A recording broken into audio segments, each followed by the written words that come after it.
Hi, this is Jonathan Rosenhead, a Jerusalem psychotherapist. This week's Torah and Psychology post, Matos, is going to discuss self-motivation. At the beginning of the Parsha, we read about Nedarim and Shavuos, when a person makes a promise or a vow, and they commit themselves to something, or they obligate themselves on something. And the Gemara in Nedarim discusses the halachas of Nedarim and Shavuos, and the Ran comments that ksherim, upright people, would refrain from making a neder or shavua.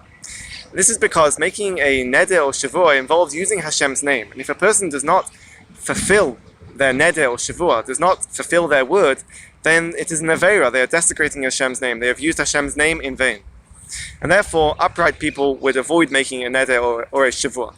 But the Ran comments that the Gemara in Nedarim does discuss a case when people or ksherim would make a shavua, and that is a shavua to learn Torah.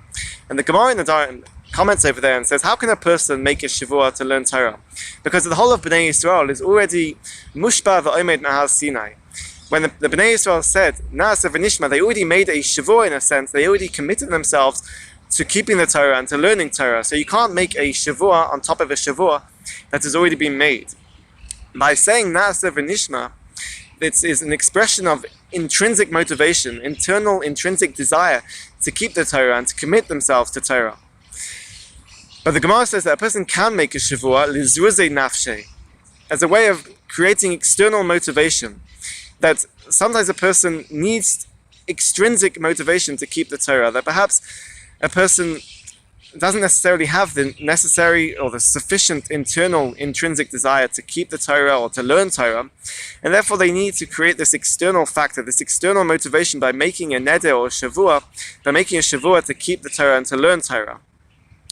Although there are Rishonim that say that this shavua of lizruzei nafshe, to motivate oneself to learn Torah, that a person should still refrain from doing so, the Ritva comments that sometimes a person is fearful or is concerned that they will not be able to learn Torah, they don't have enough motivation to learn Torah, and therefore they create this external motivation by making a shavua. So we see these two factors of na'aseh v'nishma it's an expression of intrinsic motivation, an internal desire to keep the Torah. But by this shavua of lizruzei nafshe, it's an external motivation to keep the Torah and to learn Torah. And these are two factors that go into self-motivation, intrinsic and extrinsic motivation.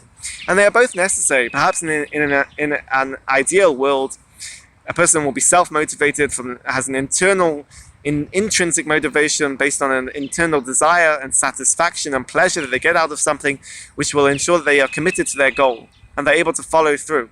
But sometimes it's not enough. Sometimes intrinsic motivation is not enough, such as the explanation of the Ritva. Sometimes a person needs external factors, external motivation to create self-motivation.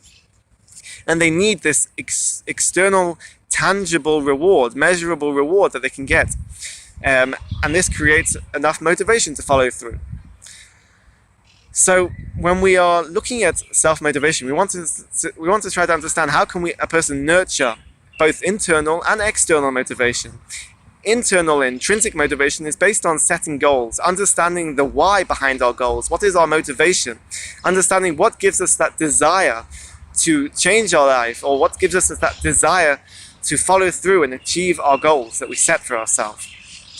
But external motivation, extrinsic motivation, is not just setting goals and understanding the why and what is the motive behind these goals. It's also